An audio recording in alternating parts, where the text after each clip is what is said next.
Buen día a todos los que el día de hoy pues están conectados, aprendiendo juntos en esta temática que el día de hoy pues vamos a compartir con ustedes en este podcast educativo para pacientes y para médicos que nos están viendo a lo largo del país y a lo largo pues de otros países.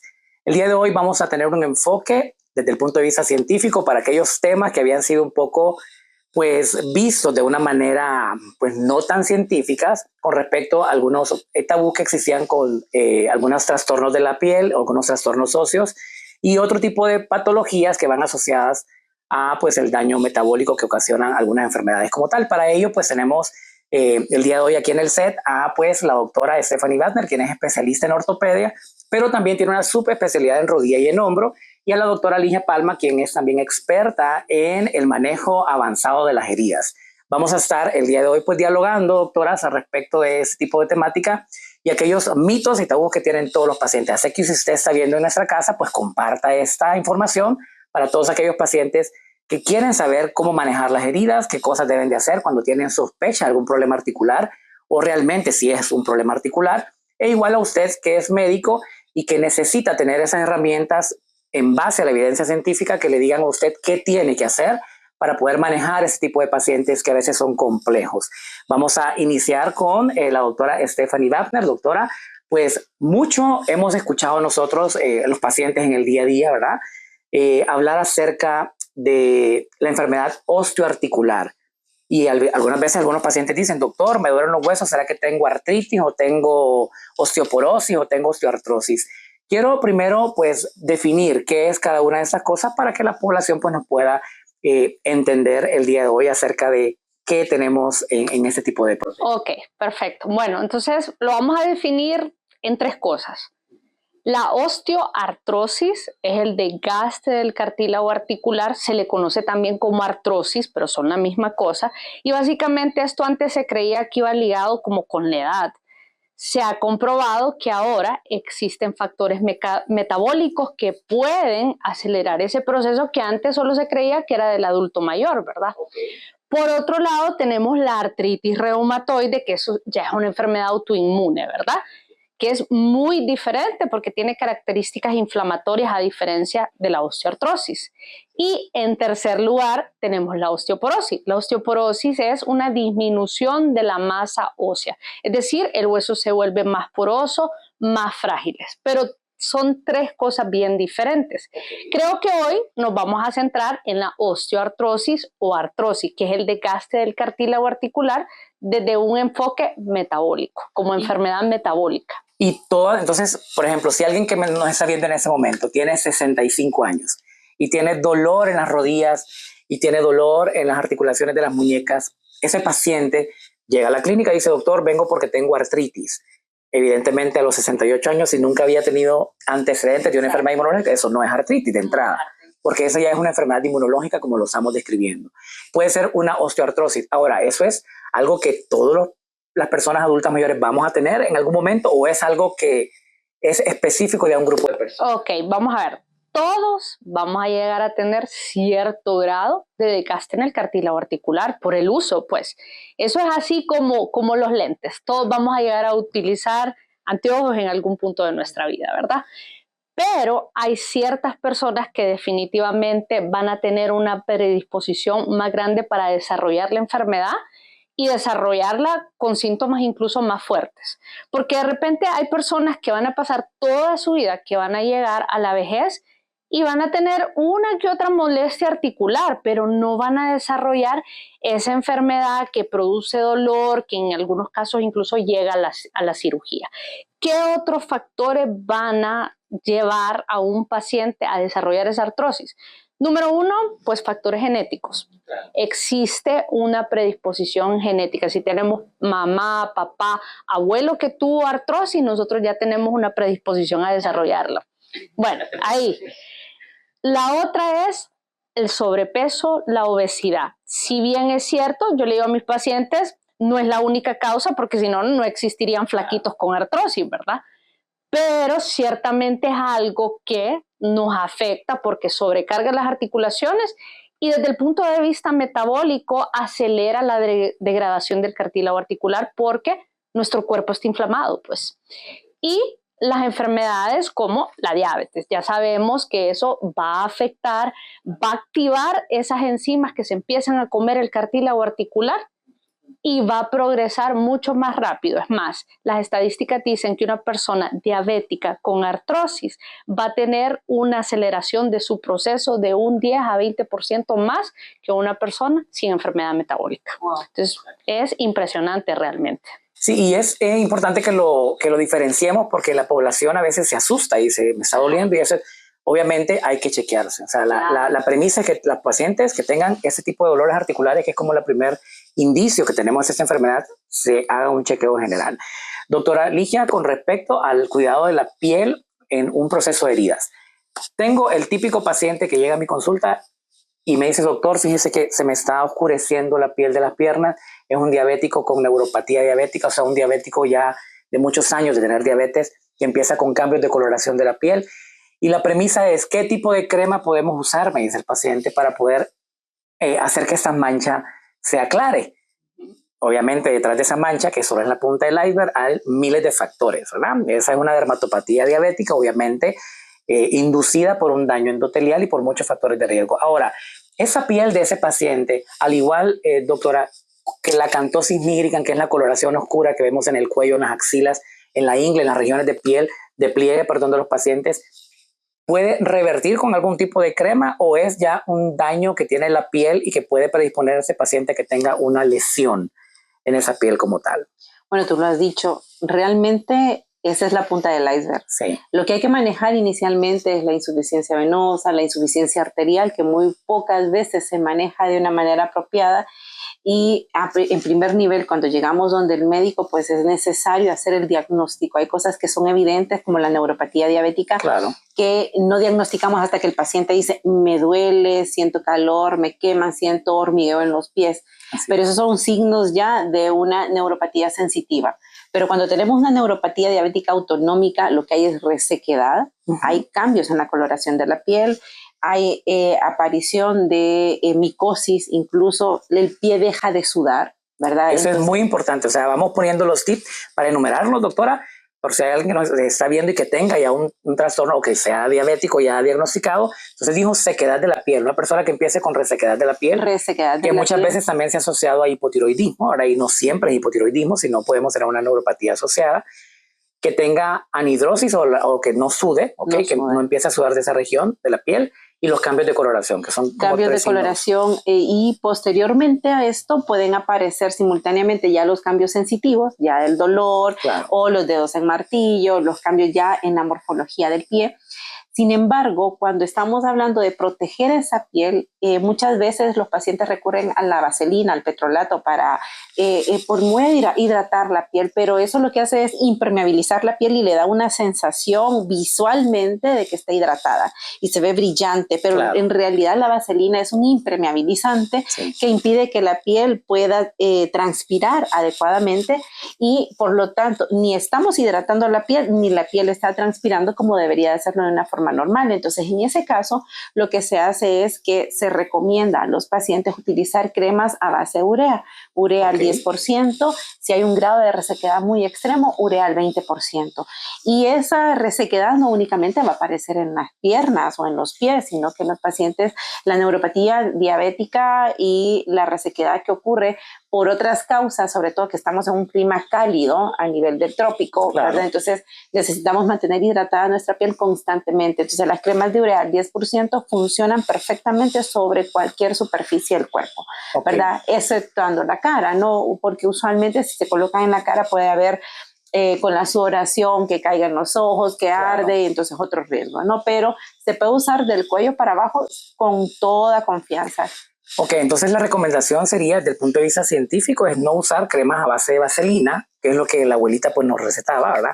Para ese tipo de cambios en la piel, y mucho más si el paciente ya tiene una lesión. Correcto. Muchas personas que llegan, y eso es importante que lo tomemos en consideración respecto a la insuficiencia venosa, que es totalmente diferente a la insuficiencia vascular arterial, ¿verdad? Son dos cosas que no debemos de igualar en el punto de vista fisiopatológico. Si hay alguien que nos está viendo y es médico, y que estoy seguro que sí, estadificar el grado de insuficiencia venosa que tiene el paciente es importante, porque muchas personas me dicen, doctor, tengo las venas tortuosas, se me ven las venas como alambre. Eso es un grado de insuficiencia venosa que puede llegar a condicionar a que ese paciente tenga ulceraciones. Entonces, en este tipo de paciente que va a tener esa piel seca, va a tener picor al momento de rascarse, realmente ese es como un mecanismo por el cual ocurre, se puede rasgar la piel y producir una úlcera. Obviamente esa úlcera puede ir progresando y es algo que se puede haber evitado teniendo una piel hidratada, por ejemplo. Correctamente, porque la resequedad te da picazón. Exacto. Y se vuelve un círculo vicioso. Entonces, claro, si el paciente no tiene una enfermedad venosa, es importantísimo que cuando hacemos la clasificación de la enfermedad venosa a través de la clasificación de CEAP, sí, ¿verdad? El paciente puede tener una CEAP 2, o sea, sí, apenas ven unas arañas vasculares. Pero cuando aparece una úlcera, eso no quita que vaya a aparecer una ulceración por de etiología, claro, venosa. Entonces, una vez que aparece la úlcera, lo mandamos de un solo a CEAP 6. Okay. ¿Verdad? O sea, es una herida ya complicada por, sí, una situación de base. Entonces, es importantísimo que los pacientes entiendan de la importancia de mantener hidratada esa piel, porque si no hidratas tu piel, va a haber resequedad, va a haber comezón, te vas a rascar, se va a infectar probablemente o la piel va a ser incapaz de cerrar. Claro. Entonces, una vez que tenemos una úlcera vascular, muchas veces he tenido casos en la clínica de pacientes que tienen úlceras de etiología venosa, porque tienen una insuficiencia venosa que no ha sido adecuadamente manejada con higiene venosa, no han utilizado las medias, no se les ha dado la medicación apropiada con flebotónicos.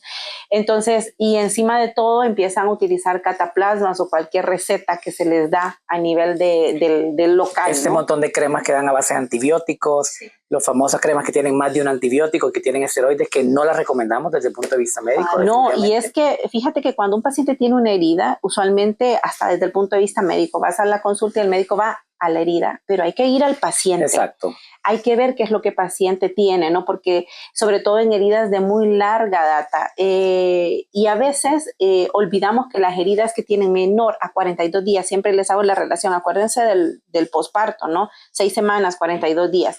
Entonces, toda herida menor a 6 semanas es mucho más fácil de tratar, pero una herida que pasa esos 42 días se vuelve sumamente complicada y difícil de manejar y ahí es cuando se convierten en crónicas. Una herida mayor a 42 días. Entonces, cuando nosotros vamos a evaluar la herida, vamos a evaluar primero al paciente, vemos las enfermedades que padece, porque hay muchas causas por las cuales esa herida que tiene, llámese de origen venoso, arterial, de lo que sea, esa herida no va a cerrar porque puede estar infectada, claro, ¿verdad? No va a cerrar porque el paciente tiene enfermedades no diagnosticadas y la piel siempre va a gritar que algo está mal. Puede no cerrar porque el paciente tiene enfermedades diagnosticadas que no están adecuadamente controladas. Puede no cerrar porque los medicamentos que está usando para esas enfermedades están interfiriendo con el proceso de la cicatrización. Y un punto bien importante, Tirso. Las heridas no van a cerrar por factores nutricionales y una cosa bien común en los pueblos es decir, no coma huevo, no coma arroz, no coma frijol. Esos mitos quedan cero, desmentidos. O sea que si usted tiene una herida, claro que debe de comer proteína, pues. Y los lácteos con... Claro, porque las proteínas se obtienen de los cárnicos, claro, de los lácteos, de los huevos. O sea, el huevo es la proteína más barata con la que contamos. Sí, entonces, claro, muchas veces como médicos le decimos al paciente, mire, vaya y cómprese esta marca de proteína en lata, ¿verdad? Que vale 1,000 pesos. Sí. Pero el huevo lo tiene en la casa y el vecino, como le hacen más caso a la vecina, sí, que al médico le dice, no coma huevo, pero en realidad un huevo te aporta de 6 a 10 gramos de proteína. Súper bien, y una cantidad de albúmina perfecta. Es correcto, entonces si tenemos un paciente que pesa 60 kilos en estado natural como nosotros, sin ninguna herida ni nada, sí, entonces ocuparíamos 1 gramo de proteína por kilo de peso, sí, pero en un paciente con heridas ocupamos de 2 a 3 gramos por kilo de peso. 2 a 3 huevos al día, esa es la premisa que hasta 6 huevos al día. Porque obviamente va a reparar mejor esa herida como correcto, tal.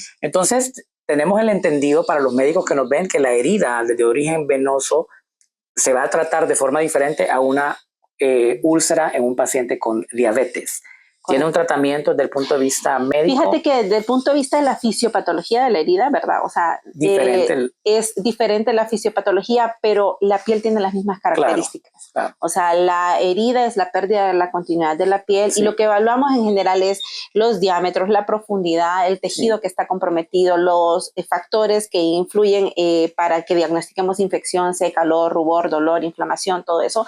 Incluso nosotros valoramos el mecanismo, bajo el cual se realizó la herida.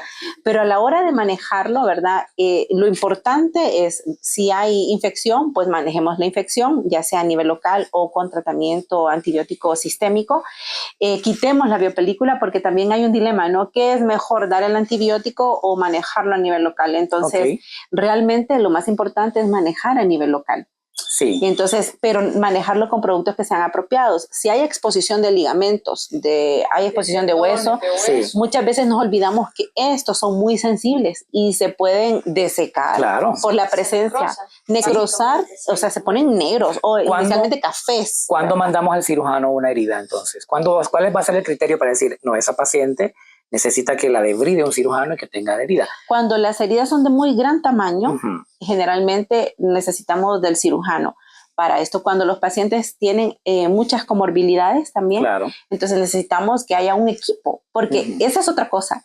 La herida no se maneja sola, ¿verdad? Vamos donde el médico y el doctor fulano de tal no me hizo nada, no me curó la herida, tengo tantos años con esta herida, pero es que no es el doctor, hay que tener un equipo trabajando. Entonces necesitamos que la vea el vascular, necesitamos que la vea nutrición, necesitamos que la vea el cirujano, necesitamos que lo vea el ortopeda, necesitamos que lo vea el internista para poder compensar metabólicamente, porque ya vimos las causas por las cuales no va a cerrar. Entonces necesitamos un equipo, no solo una persona.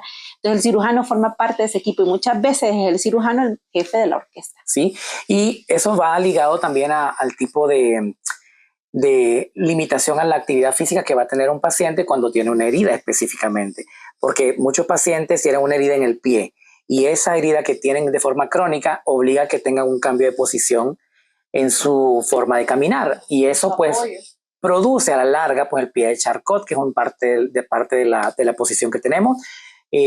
¿Cuál es la fisiopatología, doctora Wapner, de ese famoso pie de Charcot, que muchos médicos lo queremos ver con esa forma que aprendimos en los libros, pero no siempre la vamos a ver en esa forma? Vamos a empezar a ver pequeños detalles y cuándo mandar al ortopeda, decir, este paciente tiene un cambio en la postura, porque el paciente, si tiene una lesión en la parte externa de la pierna, una úlcera que no ha sanado, va a empezar a apoyar más la parte interna del pie y esto ocasiona degeneración del hueso. Claro que sí. Pero ¿qué tipo de estudios vamos a enviar al paciente? Por ejemplo, los médicos que vemos ese tipo de paciente, ¿lo mando ya al ortopeda con qué tipo de estudios? Ok, básicamente el pie de Charcot inicia de esta manera, o sea, la fisiopatología.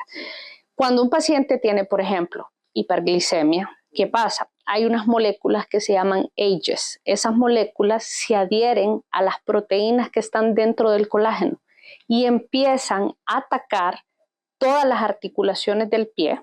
Empiezan a debilitar los ligamentos, empiezan a debilitar los tendones, empieza a destruirse el cartílago articular en todos esos huesecillos que nosotros tenemos en el medio pie. Entonces, empieza a haber dolor. Radiológicamente, en las fases iniciales vamos a ver signos como de desgaste de cartílago articular. Luego empezamos a ver que se empieza a perder la relación de las articulaciones. Es decir, básicamente se empieza a dislocar el medio pie, ¿verdad? Y clínicamente es un pie que va a estar ensanchado, es un pie que muchas veces va a ser un pie plano, pero es un pie plano patológico, un pie plano del adulto, ¿verdad? Y puede que ese pie, además de hacerse pie plano, de perder ese arco plantar por la misma destrucción de la articulación, va a empezar a tener deformidades, ya sea en varo o en valgo. ¿Qué quiere decir? Usted para al paciente de espaldas y le va a ver pues el retropié, el calcáneo, y va a ver que ese pie se va para afuera o se va para adentro. Los pacientes que refieren que empiezan a deformar los zapatos, ¿ok? El pie de Charcot es bien complejo porque no solo es un tema de articulaciones, de ligamentos y de tendones, sino que también es un tema vascular, ¿verdad? O sea, hay un problema en la circulación, hay un problema de drenaje linfático, ¿verdad? La calidad de la piel por estos mismos factores va cambiando. Entonces, incluso hasta para el hecho de hacer una corrección quirúrgica es un tema súper delicado porque es un paciente que no tiene una piel en óptimas condiciones para poder hacer una cirugía. Entonces muchas veces nos vemos limitados.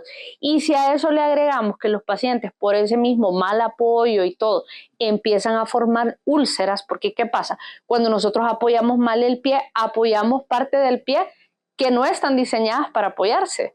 El pie tiene un trípode de apoyo, que básicamente es del primer dedo, el quinto dedo y el calcáneo, ¿verdad? Si nosotros perdemos ese trípode de apoyo, vamos a empezar a apoyar áreas que no. ¿Qué vamos a empezar a tener? Callosidades que luego se pueden formar en heridas, se forman úlceras, y ahí es donde viene la colonización de bacterias, que nos viene a empeorar la situación terriblemente. Yo he visto pacientes con pie de Charcot que incluso llegan a una amputación. O sea que esto no es un juego, ¿verdad? ¿Qué estudios realmente nosotros podemos hacer aparte de la clínica? Una rayos X. Una rayos X del pie una API oblicua, incluso podemos pedir una lateral de pie con carga para ver el comportamiento del arco plantar, ver si hay una caída del arco plantar, y si el otro pie no está afectado, pedimos una contralateral comparativa para ver los cambios que observamos en ese pie. Aunque en la mayoría de los casos es bilateral, creo que usted lo puede ver, casi siempre hay un pie más afectado, pero carga más el otro pie. Exactamente, pero siempre es un padecimiento que lo vamos a observar en ambos pies. No, y es que ahí no podés descartar también el hecho de que el pie de Charcot es la fase terminal de la neuropatía diabética. Claro. Entonces, diagnosticando la neuropatía diabética, controlándola, manejándola, controlando los niveles glucémicos, se evita un pie de Charcot. Me llega mucho paciente a mi consulta que tiene acantosis nigricans, que tiene acrocordomas o los acrocordones, que algunos lo mencionan, pero tiene niveles de glucosa normal, por ejemplo. Entonces esa es parte de la clínica y la parte bioquímica que tenemos que hacer en los pacientes.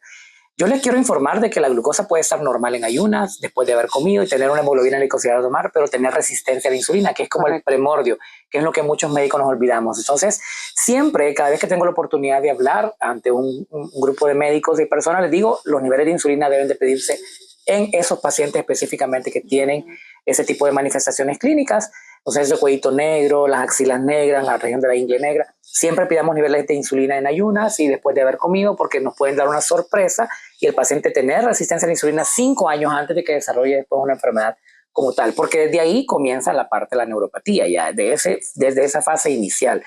Que son estudios que debemos de nosotros enviar a hacer en estos pacientes.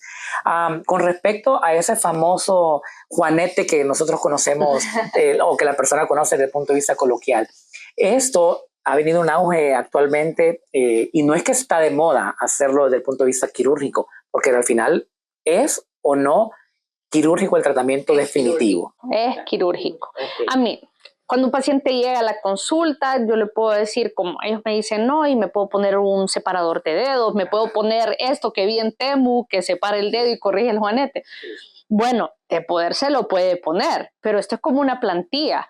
Una vez que usted se lo quita, su pie vuelve a tener el hallux valgus y el juanete va a estar ahí. ¿Ok? Entonces, me gustaría poderles decir, porque yo soy muy en pro de darle manejo conservador a lo que se le puede dar manejo conservador, pero realmente el manejo definitivo del hallux valgus o del juanete conocido es quirúrgico, claro, pues, porque es una desviación en el hueso que no se va a corregir poniéndose un separador de dedos. Porque también va a ser un manejo permanente de una lesión, de una herida de esa piel, porque esa piel por roce va a herirse casi el 100% de las veces. No, cuando cambian los puntos de apoyo, porque con el juanete también cambian los puntos de apoyo. Correcto. Entonces, en ese caso, desde el punto de vista de la podiatría, ¿verdad? Podríamos hacer también estudios de baropodometría para ver qué tanto cambiaron los puntos de apoyo, ver cuáles son los puntos de apoyo exactos, que básicamente es un estudio como una fotocopia, ¿verdad? Así de la forma en la que el paciente está apoyando el pie, y ahí nos va a decir cuáles son los puntos más sensibles para que pueda ocurrir una ulceración. Y un punto bien importante que hay que recordarle al paciente, que hablamos del pie diabético, de la úlcera que aparece en el pie de Charcot, es que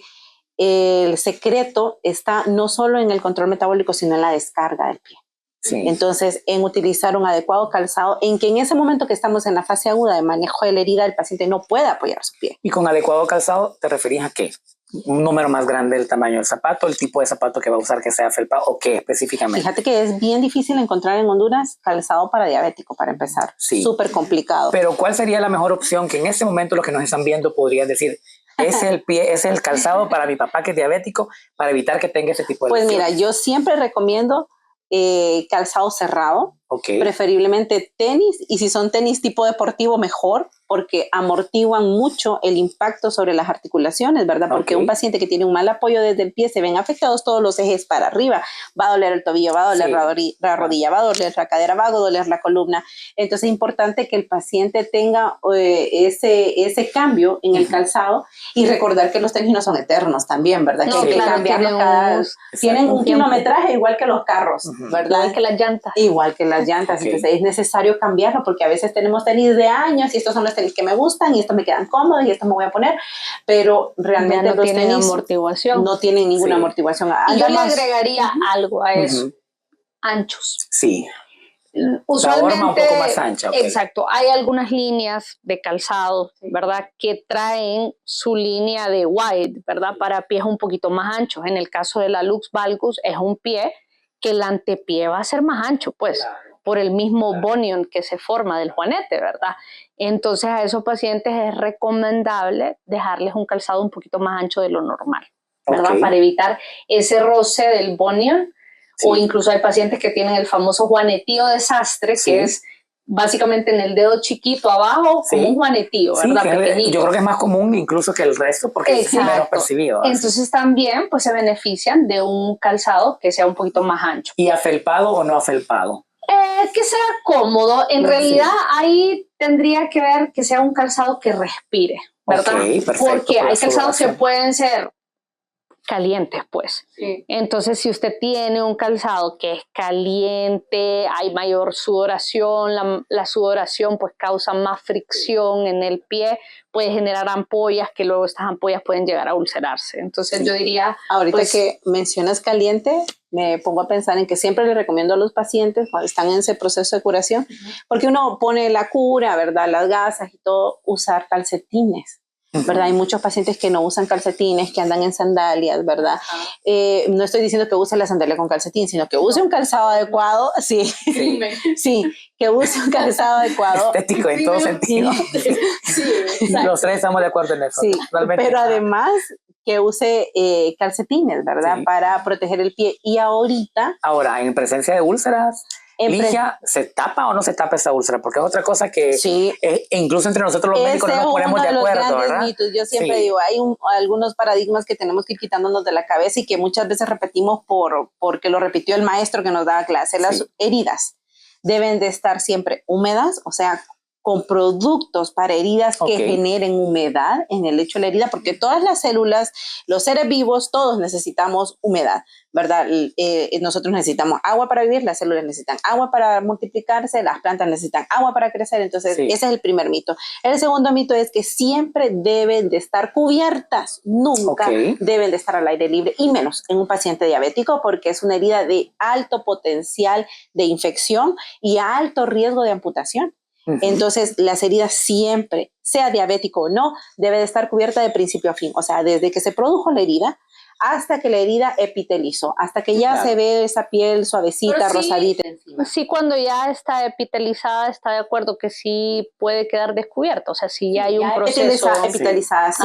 ¿Y cuándo la gente puede identificar que está epitelizada para que nosotros podamos hablar? Bueno, cuando tienes una herida, entonces puedes ver, o te hiciste un raspón, ¿verdad? Vas a ver que crece una piel que es más rosadita, tiernita, que parece, a veces si te la rascas se arranca y se viene, ¿verdad? Muy, muy frágil. Entonces, en esos casos, cuando ya la herida acaba de cicatrizar, lo típico que pasa es que te vuelves a golpear al mismo lado. Donde tienes un golpe en herida, te vuelves a golpear a cada rato, entonces se puede volver a abrir muy fácilmente. Entonces, es por eso que muchos pacientes que tienen úlceras y que tienen heridas complicadas, una vez que cicatrizan, con el tiempo se vuelven a abrir exactamente en la misma zona, porque hay otros factores, que si es enfermedad venosa, que no tomo los medicamentos, que no uso medias posteriormente, que se volvió a golpear, ¿verdad? Que hubo un nuevo traumatismo. Entonces, en esos casos, en los primeros meses posteriores a la cicatrización de una herida compleja, yo sugiero que se utilicen apósitos de hidrocoloide para que esos hagan el efecto de una segunda piel. Y eso es como un sticker que se pone bien finito, se pone sobre la cicatriz. Cuando la herida ya no está infectada. Cuando la herida ya está cerrada. Ahora, es importante que el feeling de nuestro propósito aquí, educar a la persona, es que sepa qué hacer con esa herida cuando le llega a usted, que es médico general de primer contacto. Me llega un paciente con una herida, pues ver por qué tiene esa úlcera, ¿verdad? Si es de origen vascular, si es por insuficiencia venosa o arterial, si es por pie diabético o si es por una mala posición, si es una quemadura, por un trastorno anatómico, sí, para saber yo, le trato la úlcera, pero lo voy a derivar entonces al ortopeda, al cirujano vascular, lo voy a derivar al podólogo, para que pueda entonces tener el manejo después de, porque si no la úlcera le va a volver a salir. Okay, y es lo que queremos evitar, que primero evitar que se llegue a tener una úlcera y después una vez que la tiene y se cicatriza, evitar que la vuelva a presentar. Las personas me llegan a mi consulta a veces con complejos venosos cutáneos o con ectimas o con lesiones en la piel, con la costra y encima de la costra una capa de crema. ¿Se debe aplicar crema sobre las costras, doctora? No, ¿verdad? No, bueno, la verdad es que, ¿qué es la costra? Sí. ¿Verdad? La costra, la escara, como decimos desde el punto de vista clínico, son células muertas. Sí. Y es tejido que se desecó, son células que se murieron por resequedad. Entonces, una vez que se forma la costra, los viejitos, las abuelitas dicen, ay, ya qué bueno que tiene conchita, sí, porque ya está sanando. Exacto. Pero debajo de esa conchita puede haber un caldo de cultivo, claro, dependiendo de la dimensión de la herida, ¿no? Claro. Y a veces nos ha pasado que quitamos la conchita y pum, sale el pus debajo, ¿verdad? Pero nuestro sistema inmunológico es capaz de combatir esa infección. Claro. Cuando el sistema inmunológico no es capaz de combatir la infección y nuestras células no son capaces de producir un colágeno de calidad, ¿verdad? No son capaces de que los procesos de cicatrización ocurran de manera normal por esas 5 causas de las que ya hablamos, ¿verdad? Infección, enfermedades no diagnosticadas, enfermedades diagnosticadas, medicamentos que se están tomando o mala nutrición. Entonces, si el cuerpo no es capaz de cerrar, entonces forma esa escara, ¿verdad? Y debajo de ella puede haber cantidad de cosas, a veces incluso hasta gusanos podemos encontrar debajo de ella, ¿no? Entonces es importantísimo que entendamos que sobre el muerto no se pone nada. Exacto. Se debe de retirar. La escara se debe retirar, pero a veces no tenemos. La debe retirar el profesional médico, ¿verdad? Correcto. No en la casita. Pero también es importante que la gente sepa que existen productos que puedan retirar eso. O sea, a veces hay pacientes que me han llegado, Tirso, a la consulta que tiemblan cuando me miran, cuando ven la gabacha, pero no tiemblan porque solo que vieron la doctora y vieron la gabacha, sino porque en sus experiencias en clínicas anteriores o en el pueblo han procedido a limpiar la herida hasta con cepillos metálicos. Sí, entonces, eso es una verdadera crueldad. Claro. Entonces, se debe dar, nosotros pues nos encargamos de dar una medicina mucho más humana y el paciente no debe sentir dolor, pero para eso también existen productos y tecnología dentro de estos productos que se aplican, generan humedad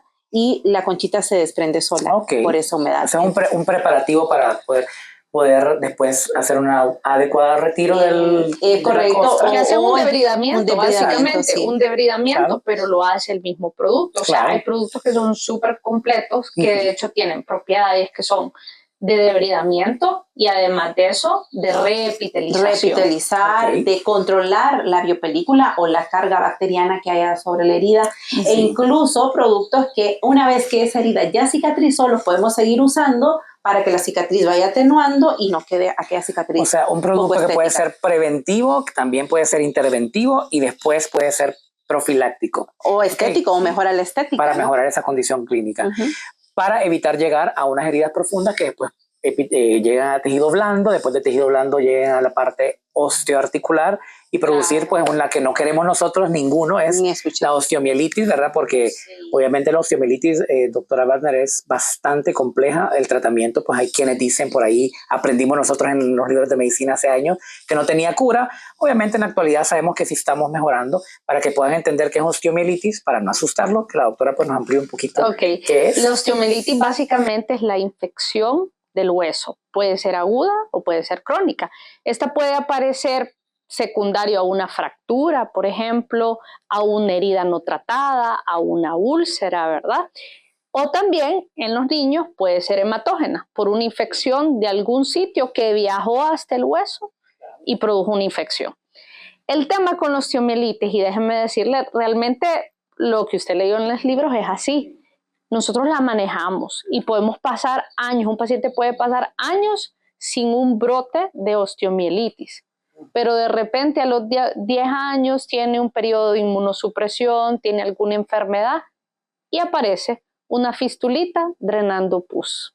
es una enfermedad que realmente no tiene cura. Por eso es que debemos de evitar a toda costa llegar a la osteomielitis, porque realmente es de muy difícil manejo y económicamente hablando, manejar una osteomielitis a nivel privado carísimo. Es impagable casi. Claro. Porque quiero explicarles algo. El hueso tiene una particularidad que no la tiene ningún otro tejido.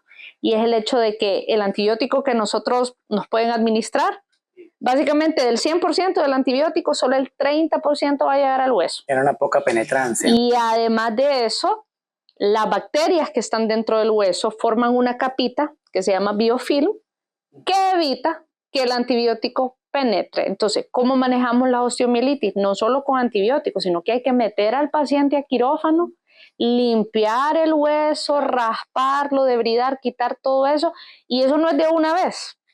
A veces 3, 4 veces o más de intervenciones quirúrgicas. Entonces, realmente sí debemos de darle la importancia que tiene, porque es una enfermedad que es de muy difícil manejo y muy costosa. También. Sí, no, imagínate y ese costo no solo es económico, puede implicar la extremidad de una persona, puede implicar una amputación. No, y que puede también avanzar a algo sistémico, pues podemos tener una bacteremia o podemos tener una sepsis asociada, ¿verdad? Sí. Entonces, algo que se puede haber evitado con un buen manejo de una herida por un profesional, ¿verdad?, de la salud, que avanzó a tanto, y no necesariamente tiene que ser diabético el paciente para tener osteomielitis, que es algo que también figura por ahí, ¿verdad? No, puede ser un paciente que tenga otro grado de inmunosupresión desde la alimentación, que ya lo he hablado, un paciente que tenga otro tipo de enfermedad inmunológica asociada. Referente a ese tema que también es importante para muchos médicos que llegan para muchos pacientes, que llegan a consulta con el médico y tienen una herida en un sitio de pliegue y que está reincidiendo. ¿Cómo manejar esa herida que esté en un sitio de pliegue si se inmoviliza? Porque yo tuve una paciente, es un caso tal vez aislado, pero puede ser que esté pasando, que luego anduvo inmovilizado casi 2 meses el brazo y después la paciente tuvo que ir a terapia porque tuvo una lesión del nervio. O sea, entonces un mal manejo de esa herida, obviamente la herida quedó bella, ¿verdad? O sea, se le cicatrizó perfectamente, pero tuvo una lesión secundaria. Entonces, es aquí donde viene el manejo multidisciplinario, pero ¿cómo manejamos esas heridas de los pliegues? Bueno, en realidad en la evaluación y en el uso de las escalas de valoración existe el timers, ¿verdad? Entonces, que manejamos la T de desbridamiento, la I de infección, la M de exudado, la E de bordes epiteliales, la R de rehabilitación y la S de factores sociales. Entonces, cuando tenemos heridas de ese tipo en pliegues o heridas con tipo quemaduras, pacientes quemados, ¿verdad? Es imperante enviar al paciente a rehabilitación e iniciar los procesos de rehabilitación lo más pronto posible y a veces incluso sin que la herida haya cicatrizado. A eso me refiero, si era después o durante el proceso. Durante el proceso, porque una articulación que no se mueve es una articulación que se pone rígida. Y hay algunas articulaciones que son más susceptibles que otras. Por ejemplo, manos, muñeca, codo. Con poquísimo tiempo que usted lo deje inmovilizado, se pone rígido. Entonces después, por más fisioterapia que usted quiera hacer, llega un punto que hemos tenido que hacer procedimientos quirúrgicos como la artrolisis, que es básicamente ir bajo sedación y destrabar el codo, ¿verdad? Y romper todas esas fibrosis y adherencias producto de una inmovilización prolongada. Entonces, como dice la doctora, sí, cuidar la parte de la piel, pero prevenir la rigidez articular o la formación de sinequias, porque también los pacientes quemados, por ejemplo, si quedan inmovilizados, ¿qué pasa? La piel cicatriza, las quemaduras tienen esa característica que la piel se retrae, como que se encoge, pues, y pueden quedar incluso con adherencias en la piel que les impiden la flexión y la extensión de cualquier articulación. Y eso quitándole que el paciente no haga queloides, ¿verdad? Que no tenga una predisposición a la formación de queloides. Referente ahora al tema, doctora, yo me dedico a la parte de obesidad y sobrepeso, ¿verdad? Específicamente en el área de medicina interna, referente a ese estímulo. Y tengo muchos pacientes con obesidad y sobrepeso, muchos de los cuales están viendo el día de hoy. Y yo les envío a hacer actividad física. Obviamente, es bien difícil que el paciente me empiece una actividad física continua, un ejercicio continuo, si tiene 200, 300 libras, ¿verdad? Yo les digo, empecemos caminando, fortaleciendo cuádriceps femorales, caminando en inclinación, pero cuando hacemos ese tipo de prescripción, el paciente me dice, doctor, me duelen las rodillas y me duele la espalda. ¿Ok? Y me dice, doctor, me truenan demasiado las rodillas. Entonces, hablando específicamente de esa crepitación para ambas doctoras, ¿verdad? Doctora Wagner, vamos a empezar con usted. ¿Cuándo consideramos que es patológico? O sea, ¿cuándo consideramos que ese crujir de las rodillas es anormal? ¿Y cuándo consideramos que es normal? ¿Verdad? ¿Y qué tipo de ejercicios entonces debemos de hacer o qué tipo de actividad física debemos de empezar a hacer? Y hablo en el paciente que está de cero, en el que está en la casa, que pesa 250 libras, que le truenan las rodillas cada vez que se para, ¿verdad? ¿Qué tipo de ejercicio va a hacer esa persona? Si tiene dolor o no tiene dolor o qué cosas hacer. Ok, bueno, empezando por responder su pregunta de los crépitos, ¿verdad? O que le truenan las articulaciones, realmente de vez en cuando nosotros podemos estar inmóviles, mover nuestra articulación y sentir que de repente truena el codo, truena la rodilla.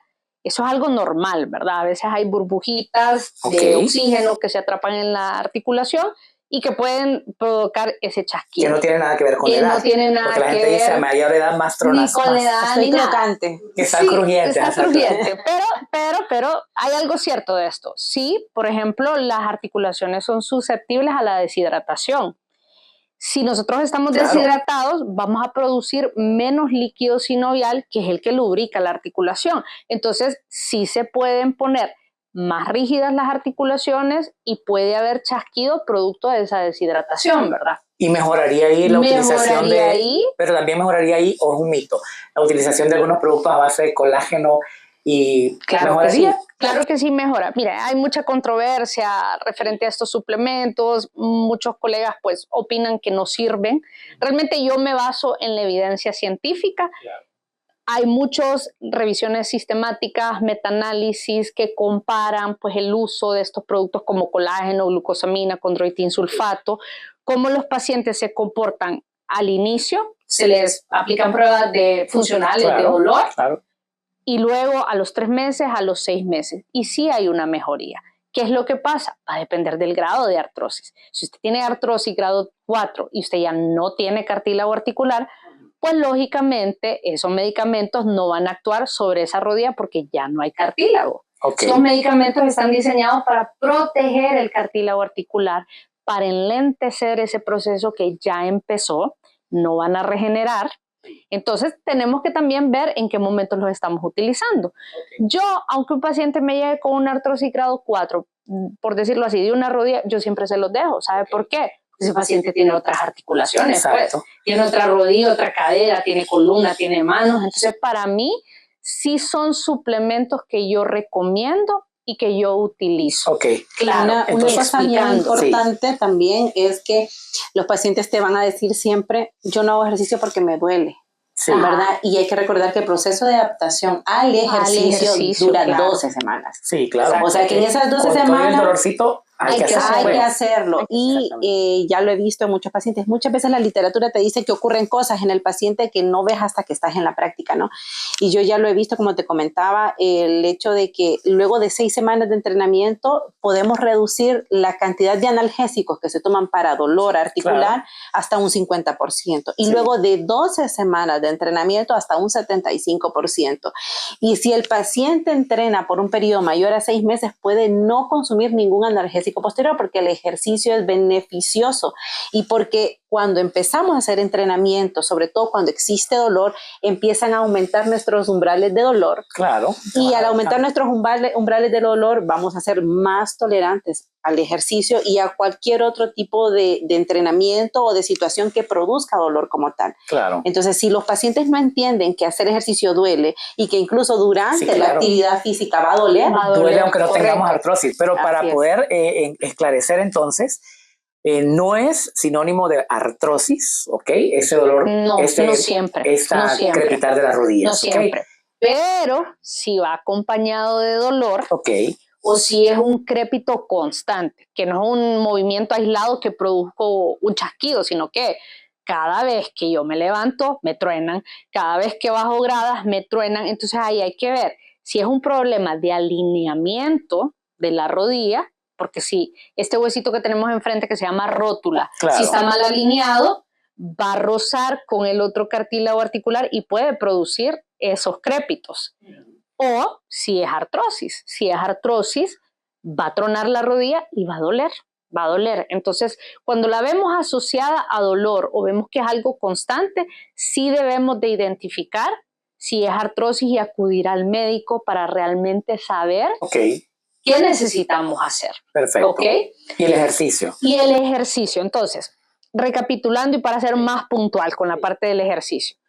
Yo sí tengo pacientes que llegan, que tienen artrosis y que tienen obesidad. Lógicamente no los voy a mandar a correr. Exacto. Es algo que no van a poder hacer. Totalmente de acuerdo. Esto es como querer encender un carro y llevarlo de 0 a 100, ¿verdad? Después de haberlo tenido parqueado por años. Eso no se puede hacer.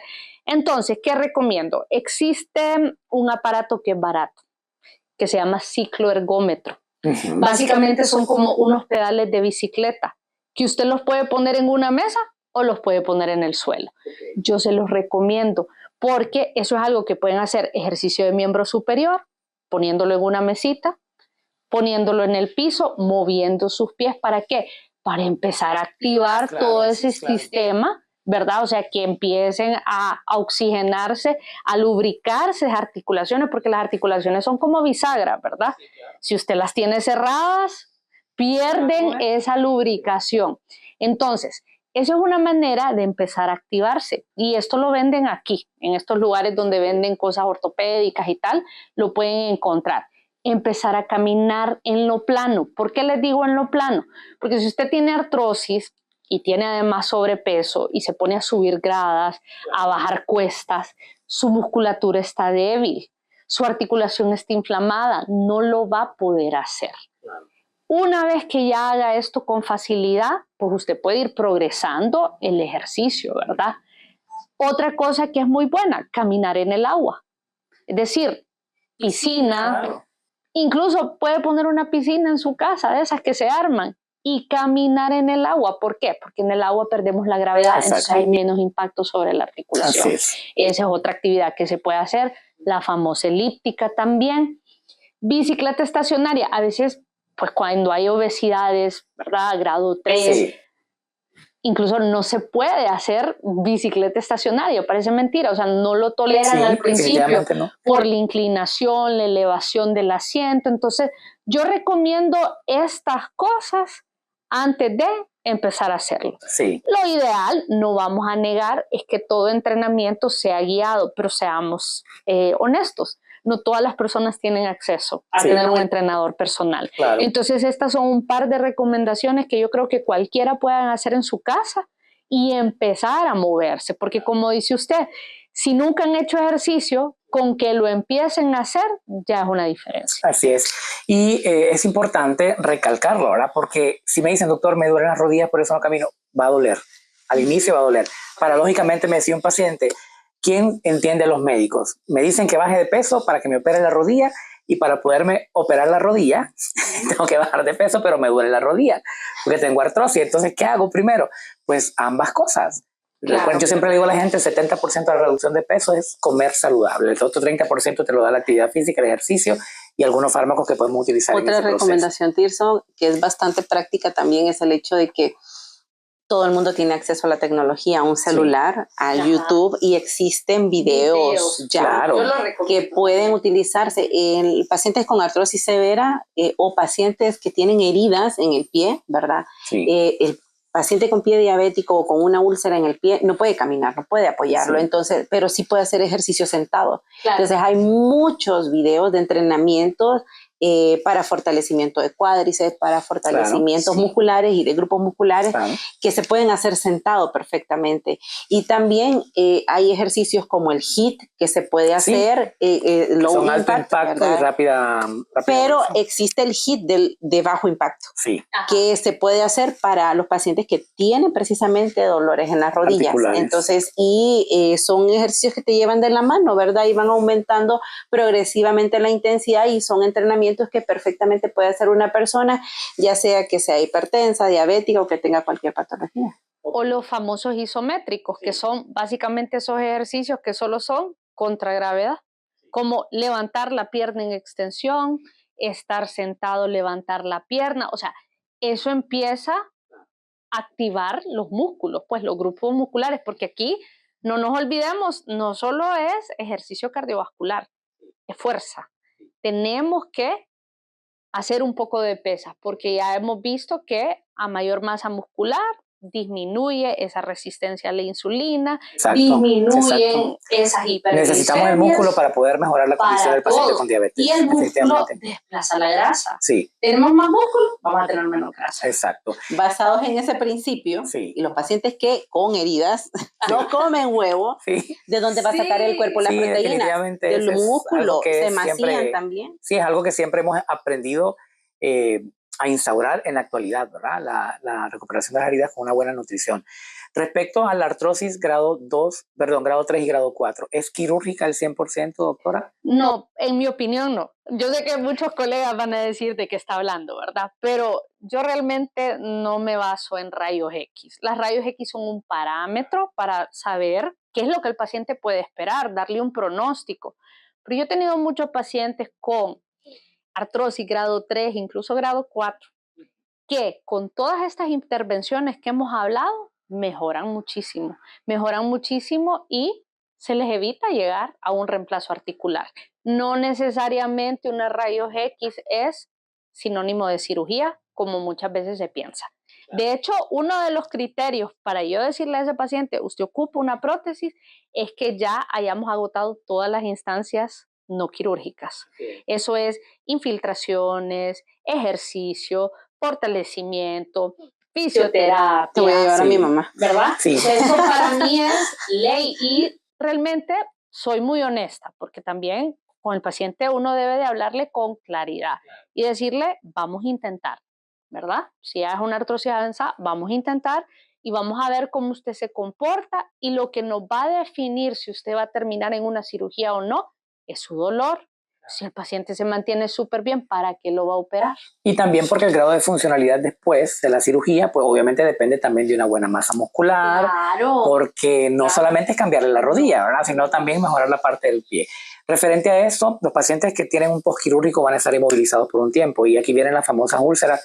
Hablo de ese caso porque para seguir el hilo, pero pacientes que están encamados y que tienen esas famosas úlceras posicionales o por decúbito, como las llamamos nosotros, ¿verdad?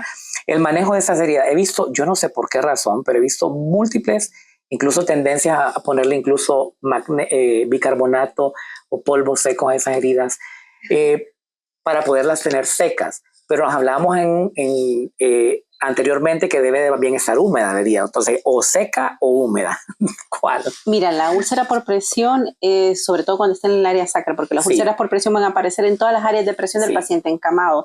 En primer lugar el sacro, en segundo lugar los talones, ¿verdad? En tercer lugar las caderas y luego pueden aparecer en la zona de la cabeza, ¿verdad? Y los hombros. Van a aparecer sobre donde haya una prominencia ósea donde hay presión y generalmente cuando el paciente está acostado en el sacro es donde descansa la mayor cantidad del peso corporal.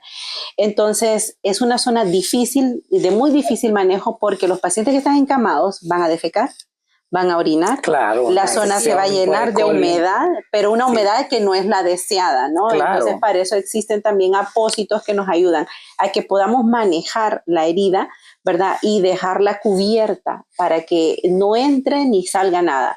Pero en general, antes de decidir qué vamos a hacer, primero, ¿vamos a poner alguna crema? Si hay una escara, lo más importante es quitar la escara, ¿verdad? Sobre el muerto no se puede trabajar. Entonces, proceder al desbridamiento, mantener la herida húmeda. Y en estos pacientes, pues, si está en las posibilidades para que en las primeras semanas se coloque una sonda, a veces tenemos que ser un tanto invasivos. Claro que ¿verdad? sí. Estoy de acuerdo con eso. Me dicen los pacientes, tiene diarrea. Si tiene diarrea el paciente, entonces complica más la situación porque es un área que se va a infectar con las heces fecales. Entonces, en los casos más severos se hacen colostomía a los pacientes, pero de forma inmediata, no pensando en ser tan agresivos con el paciente.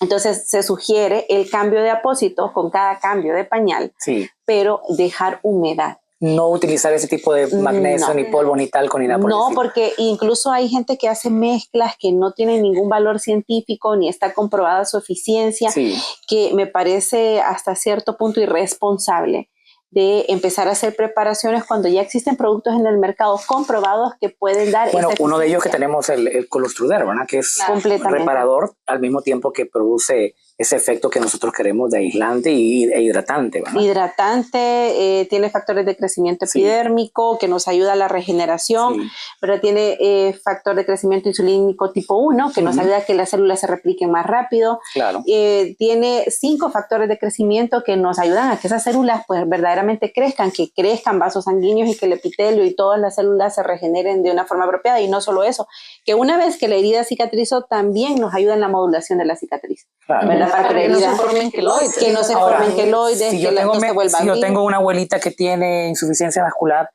y yo quiero aplicarle esa crema para evitar, no tiene úlceras, pero tiene insuficiencia vascular y tiene ese piecito con cambios de coloración por la insuficiencia.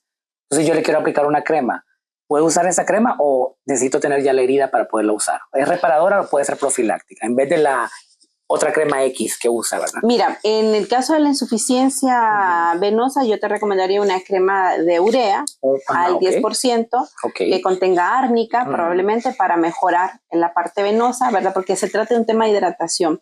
Entonces, en el caso del Colustruderm, no se vuelve tan costo efectivo porque no es tan barata como para... No la vamos a usar como el diario. No. A menos que haya factores de riesgo bien una específicos. patología propia. Pero sí te recomendaría el Colustruderm, por ejemplo, en el acné facial, ¿verdad? Porque son áreas que son de menor dimensión, ¿verdad? Y que vas a tener un muy buen efecto. De hecho, se utiliza en dermatocosmética para ese fin, ¿verdad? Después de un peeling, después de una microdermabrasión, para el manejo del acné vulgar. Entonces, porque son áreas más pequeñas, pero la pierna es muy grande. ¿Cuántas cremas se te van a ir, no? Entonces, es mejor utilizar una. ¿Y para las heriditas? Yo tengo una herida que acabo de... Sí, para heridas sí. Aunque tenga material de osteosíntesis, porque tengo pacientes que tienen material de osteosíntesis todavía por alguna... Claro, fíjense que de hecho yo hace poco tuve un caso de un paciente que ese paciente había estado infectado, le habían hecho múltiples cirugías, entonces, a ver, si usted 10 veces abre y cierra una herida, la piel pierde ese potencial de reparación. Entonces ese paciente en una de sus heridas, pues básicamente tuvimos una dehiscencia de la herida. Afortunadamente no se expuso el material, pero empezamos a utilizar esta crema de Colustruderm y es increíble, en 21 días, o sea, estaba completamente cicatrizada. De hecho, ese fue un caso que yo presenté porque me sorprendí de la rapidez con la que actúa el producto, pues, que tiene todas esas propiedades. Entonces, sí, perfectamente en casos de pacientes que han sido operados, que tienen alguna herida que no cicatriza bien o una úlcera que realmente ya lleva bastante tiempo y no ha logrado reepitelizar, tomando en cuenta todos los factores que hablamos, ¿verdad? Claro que sí. Pero sí es un producto que se puede utilizar. O posterior a una cesárea o una cirugía que ha sido programada, que usualmente son heridas que no se suelen infectar, ¿verdad? Porque nos va a ayudar a modelar esa herida, ¿verdad? Y que haya una cicatriz. Sí, que la cicatriz quede linda. Porque es lo que queremos las mujeres después de la cesárea, que nos podamos poner un bonito bikini. Todos, realmente. La estética debe ser en todas partes. Claro, porque siempre hay un mito de que en ortopedia, qué horrible las cicatrices y todo eso. Yo le voy a decir algo. Yo en lo personal me tomo el tiempo de hacer suturas subdérmicas y cerrar súper bonito. No porque sea de ortopedia tiene que ser fea. Es buena firma. Exacto. Claro que sí. Bueno, yo creo que hemos abordado algunos temas específicos, hemos sacado un poquito ese tabú que tenían las personas acerca de esta primera parte. Hay muchísimos temas de los cuales podemos seguir hablando desde cada una de las perspectivas de las especialidades de cada uno de nosotros, pero pues los vamos a dejar a ustedes con la inquietante para que puedan hacer sus preguntas y en base a esas preguntas pues vamos a modular un segundo módulo. Doctora, el mensaje final para los que nos están viendo desde el punto de vista de ortopedia, quiero que vaya enfocado en qué tipo de personas deben de visitar el ortopeda y por qué. Ok, bueno, básicamente si usted es una persona activa o no activa, que ha sentido dolor en sus articulaciones, que presenta rigidez, dificultad para movilizarse, usted es un paciente que debe de ser visto por un ortopeda. Ok, doctora Eligia, desde el punto de vista de la especialidad suya, ¿quién debe visitarla? ¿Por qué? Bueno, en el caso de las heridas, toda herida complicada es un paciente complicado. Entonces, debemos de evitar que las heridas se compliquen. Por lo tanto, cualquier paciente que tenga una herida de cualquier naturaleza debe de visitar un especialista en heridas y no hacerle caso al consejo de la vecina, ¿verdad? Sino que ir donde los profesionales. Incluso ese de las gallinitas allá en los pueblos que a veces utilizaban para ese tipo de lesiones. No, ¿ok? No. Hay una área específica para cada tipo de lesiones y para cada tipo de especialidad, por eso la debemos de seguir. Gracias por acompañarnos y dejen sus preguntas para un segundo segmento.